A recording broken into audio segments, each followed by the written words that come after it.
Indonesia is truly a diver's paradise, from tiny pygmy seahorses and macro critters to magnificent manta rays and the mighty mola. There's plenty to see. Hi all of you awesome scuba divers, welcome to the Scuba Diver Magazine channel, your favourite place for the latest scuba diving news and gear reviews. Indonesia is, it's a lovely country in its own right.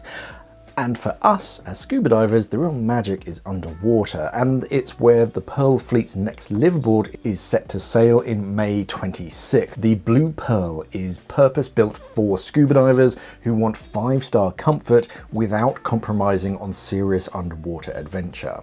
From the moment that you step on deck, you'll feel the difference. Roomy, elegant finished cabins, generous lounge and sun areas, and a chef-driven galley that keeps you fueled from your first dive to your night dive. Between dives, unwind in plush social spaces, swap stories at the bar, or grab a quiet corner to review your shots and recharge for the next dive site.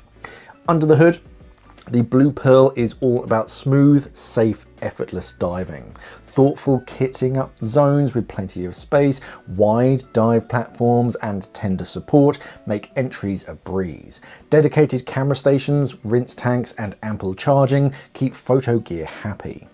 And a professional crew with safety first procedures and smart itineraries turn bucket list dive sites into relaxed, memorable dives. So whether you're chasing shipwrecks, you're looking for reefs or big animal encounters, the Blue Pearl pairs luxury living with dialed-in dive logistics. So all you have to do is a giant stride into the good stuff. So if you're ready to level up your next liveaboard, then book your berth on the Blue Pearl and make every dive day feel like a highlight by clicking this link up in the corner of the screen.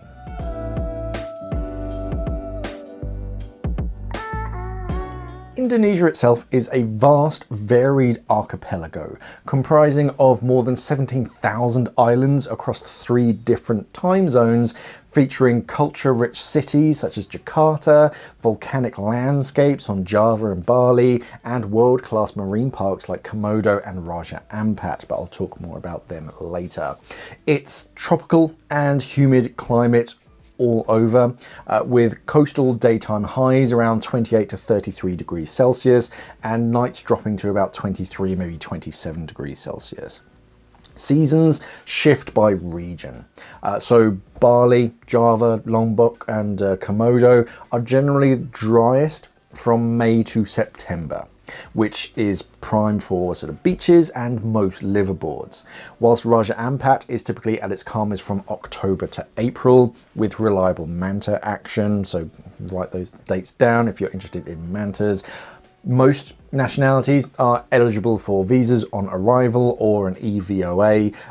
You can get 30 days and you can extend it once to 60 days. Applying online via the official e-visa portal speeds up arrivals though. Bali also charges a separate tourist levy that was introduced in 2024. You can pay it online before you land to avoid the queues. Power, if you're bringing power adapters, is 230 volts with type C or F plugs. One piece of advice is to try and build a buffer into travel, especially if you're traveling to some of the smaller islands. Arrive at least a day early to absorb domestic flight delays. Domestic baggage allowances can be tighter than your international leg as well. Check the latest rules and like sports gear policies for like dive bags and camera cases. They're not going to surprise you at check-in. Just have a look at each leg of the journey and make sure you're not going to be overweight.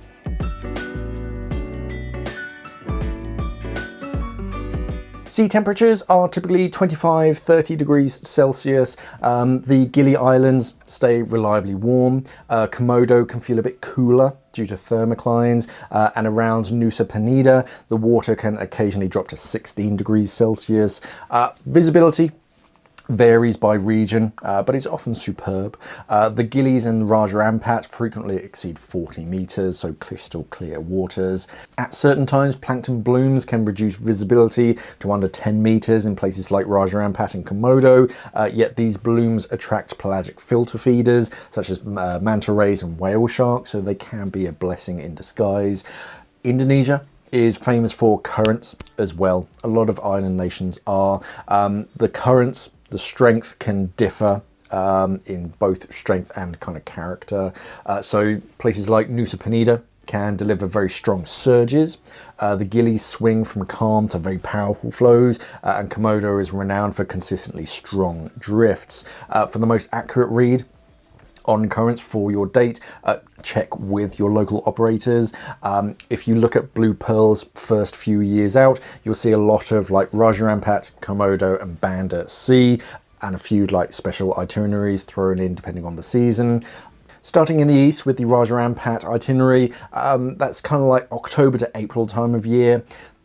Raja Ampat is the world's coral crossroad, where kaleidoscopic reefs, manta cleaning stations around Misul and Dampier Strait, and fish biomass, it just feels unreal to set the tone. Just tons of fish.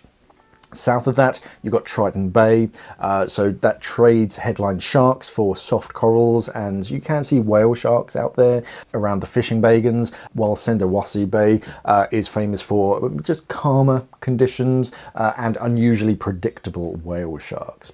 In the centre, you've got Komodo, typically from like May to September time of year, delivers adrenaline with the current swept drift dives, reef shark patrols, manta flybys, and critter-rich bays that can flip from very warm tropical water to fairly cool upwellings in a single itinerary.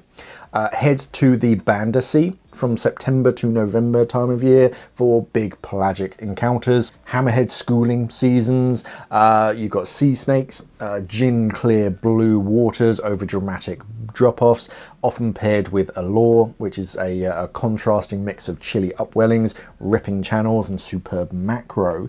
On the far north, heading more up towards Derawan and Sangalaki, they serve up channels packed with schooling barracuda and bumpheads, manta visits, and the surreal non-stinging jellyfish lake on Kakaban.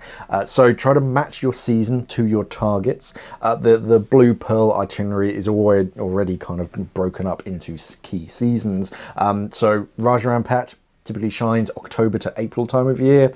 Komodo and Bali corridor their best like May to September, and the Banda Sea peaks in the kind of boreal autumn time of year. Plan for current at many dive sites. Bring and know how to deploy a DSMB, and consider a reef hook as well, especially where guides recommend it, but I definitely have one with me just in case. For current heavy routes such as parts of Komodo or Banda, advanced open water or equivalent or higher. Recent dives as well. Solid buoyancy and confidence deploying a DSMB are strongly recommended. Expect the crew to assess experience. You'll usually do a check dive where they check each diver and suggest alternates if conditions spike, and of course listen to them. Don't just think, I've seen current before, I'll be fine, and then actually you realize you're not fine. The local guides, they know what they're talking about. They can tell what the conditions are like. As far as temperature and exposure protection, many divers are comfortable in like 3-5 mil suits, depending on like where they are and what time of year. But upwellings can make it feel cooler. So it's one of those judgment cases. If you feel the cold, go for something nice and thick. If you're a bit stronger in the cold, then yeah, you can go for something a bit thinner. It's really up to you. If you're camera minded, Indonesia is both macro, small stuff, and really wide angle. It's got a little bit of everything. So plan itineraries that give you time in both muck bays and on mantas or hard coral sites, so you can kind of swap lenses with purpose, or just kind of know what you're heading on the next dive. Wherever you're headed in Indonesia, from Komodo's exhilarating drift dives to Raja Ampat's kaleidoscopic reefs, the right boat and crew make all the difference. So a huge thanks to our advertiser Pearl Fleet for supporting safe, memorable dive adventures. If you're planning a trip, then check out the Pearl Fleet's Liveaboard options and upcoming sailings via the link in the description to find an itinerary that fits your goals and experience. If this guide helped, then tap that like button, subscribe to the channel for more practical dive tips, and leave your questions in the comments. Thank you for watching, everybody, and of course, safe diving.